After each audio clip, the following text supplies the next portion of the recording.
Hello, welcome to the last section of 2.6 where we're talking about solving for first order differential equations. Now, the last method that we're going to talk about is when we've exhausted all of our other methods to solve the first order differential equation and we realize, oh, there's not going to be a way that I can solve my differential equation using the method that we have.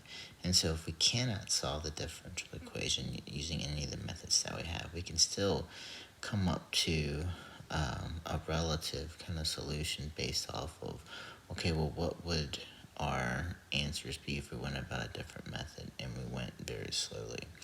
And so that's going to be Euler's method. And so suppose we have a differential equation that we cannot solve. Now, looking at this equation, y prime equals xy, we know it's separation of variables. We can solve that relatively easily. But we're just using this as an example of how it works.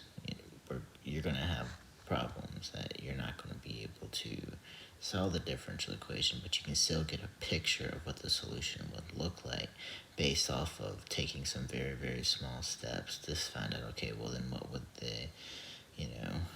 would be the graph or the answer to our solution to our differential equation by taking certain steps. And so that's going to be Euler's method. So the first thing that we want to do is we want to get an idea. And another way that we could get an idea of what the solution of a differential equation would be was to basically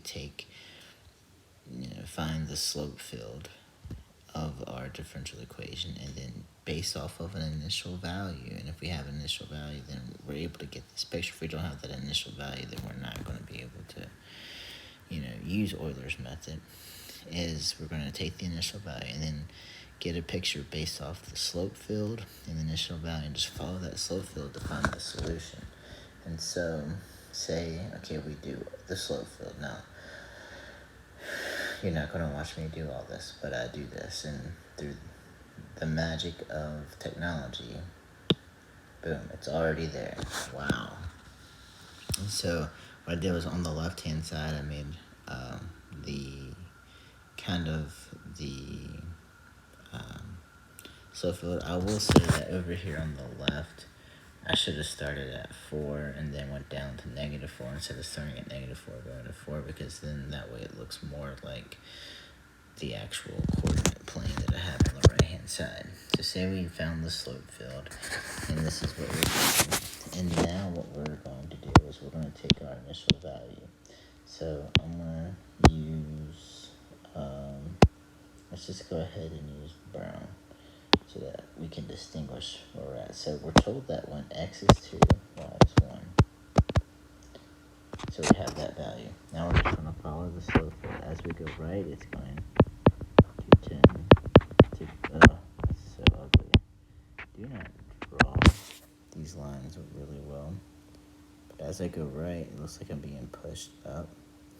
And then as I go left, I'm coming down, but then I'm hitting a line. Hitting that zero slope and then going back up. So my solution is similar to something like this. Looks like a very stretched horizontally parabola, right? And if I solve that differential equation, I'm going to get something that looks a lot like our differential equation that we have. All right, so. And that's how we could find, okay, so this is, what's in brown is the solution to the differential equation. All right, it's our best approximation based off of the slope field and the initial value. Well, another way to find this is, okay, say we have, it's through Euler's method, and here's Euler's method, here's the basis of Euler's method. We can find our next y value if we set that equal to the y value before plus some h, which h is going to be a step that we take, and that times the function of the initial x value and the initial y value. That will give us y sub 1. Now, then we can find y sub 2 by taking the next, it's the same process.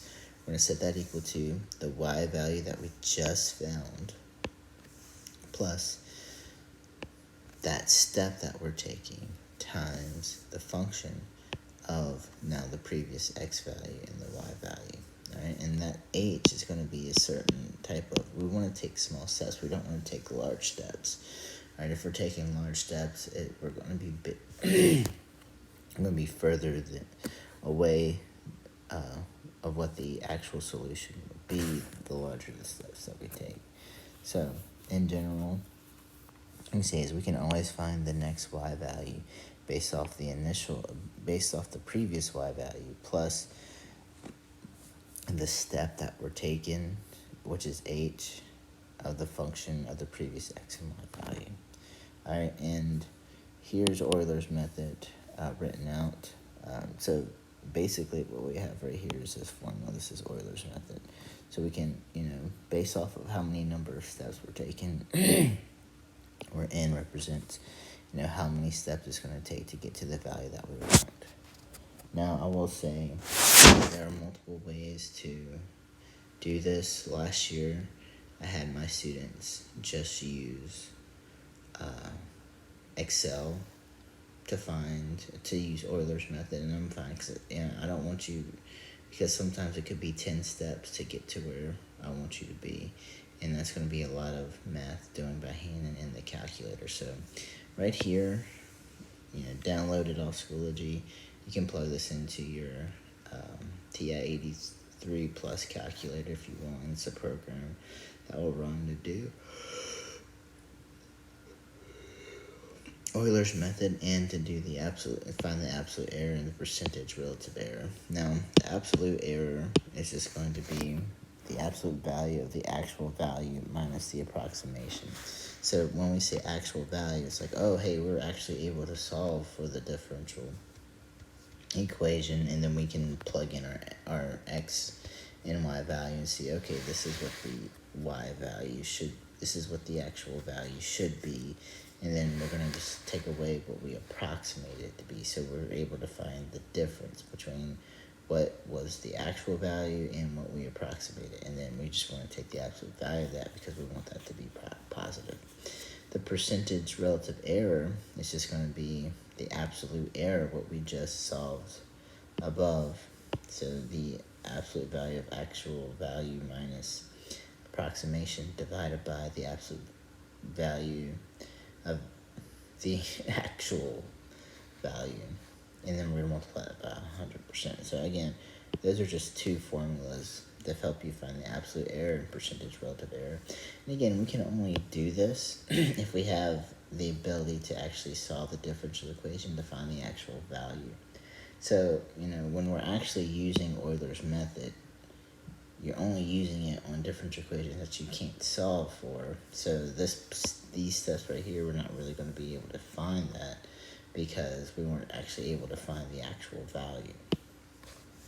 Alright, so again, if you want to, you can use Microsoft Excel to find all of our values. All you gotta do is plug this in for all your h's and plug this in for all your absolute value, percentage relative error.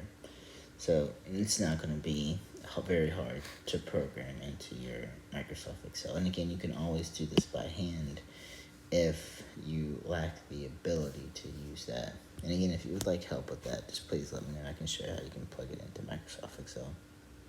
Alright, here I just did a little bit of it, and I'll just erase that. So we'll start another video right after this where I'll just erase this and talk about what we're going to do.